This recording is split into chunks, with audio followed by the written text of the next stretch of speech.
Ibu bapa, saudara-saudari yang saya kasihi dalam Kristus Tuhan. Bacaan Injil pada hari Jumat pekan kedua masa biasa ini mengisahkan kepada kita tentang Yesus yang memanggil dan mengutus ke-12 muridnya. Kita semua mesti selalu bersyukur karena kita boleh mengimani Yesus, boleh mengimani seorang pribadi yang sangat berkualitas. Yesus berkualitas tidak hanya dalam hal mengajar. Kualitas Yesus tidak hanya ditunjukkan dalam kefasihannya mewartakan kabar sukacita Injil, tetapi Yesus berkualitas karena Dia memiliki kuasa yang penuh untuk melakukan mujizat-mujizat, untuk melakukan tindakan-tindakan kasih. Kualitas dan kuasa yang dimiliki oleh Yesus sungguh-sungguh dijalankannya dengan sempurna saat Ia menjalankan tugas pewartaan dan tugas pelayanan di tengah dunia.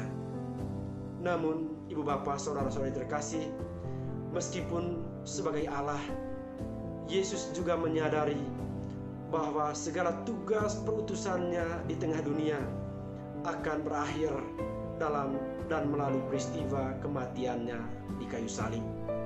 Maka terdorong oleh kesadaran ini, Ia memanggil dan memilih para murid untuk tidak hanya tinggal bersamanya, untuk tidak hanya menyertai perjalanannya, tetapi Ia juga memberikan kuasa kepada ke-12 murid untuk menjalankan tugas perutusan sebagaimana yang telah dimulainya sendiri dalam sejarah.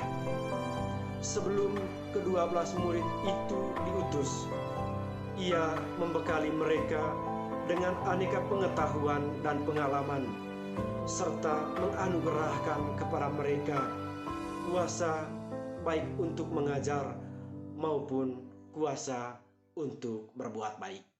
Ibu bapa, saudara-saudari terkasih, sebagaimana ke-12 murid, kita semua juga adalah orang-orang pilihan Allah. Kita semua, Anda dan saya, dipanggil tidak hanya menjadi murid yang hanya mau sekedar belajar bersama Yesus. Kita semua dipanggil tidak hanya sekedar untuk menimba pengalaman ataupun memperkaya pengetahuan kita akan hal-hal baik yang mesti kita lakukan dalam hidup. Seperti ke-12 murid, kita juga diberi kuasa yang sama untuk melanjutkan karya perutusan Yesus. Kita semua diutus ke tengah dunia untuk menjalankan kuasa yang Tuhan sendiri sudah berikan kepada kita masing-masing. Meskipun dalam bidang kehidupan yang berbeda, namun Tuhan memberikan kita kuasa yang sama, yakni memberitakan kabar sukacita dan melakukan kebaikan.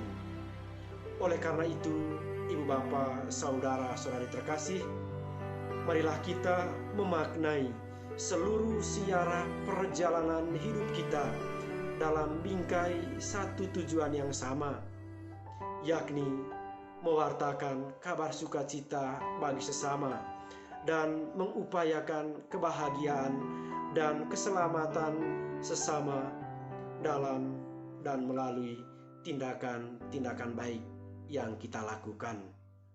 Mengupayakan kebahagiaan dan keselamatan sesama adalah bukti ungkapan iman kita yang paling sempurna kepada Allah. Semoga kehadiran Anda pada hari ini mampu membuat orang lain tersenyum bahagia. Semoga.